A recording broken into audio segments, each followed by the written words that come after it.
QBTS stock analysis Thursday. Is it a buy or not? Watch this 1 minute video till the end to find out.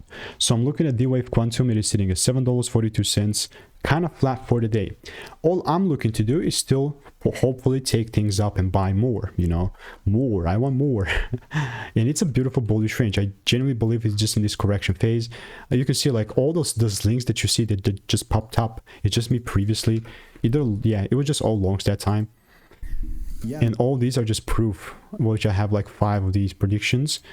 I'm waiting for the 6th one. Obviously, I think, yeah, I've gotten like a loss there, here and there. But the only thing that I'm still looking to do, though, is still buy as long as there is that confirmation. And if the confirmation is met, you know. If not, it's all good. Randomly buying is just never going to be the case for me, at least.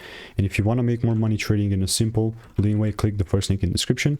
Now, before I get into it, actually, I've had so many other receipts on QBTS in the Discord as well. But yeah, goodbye and enjoy.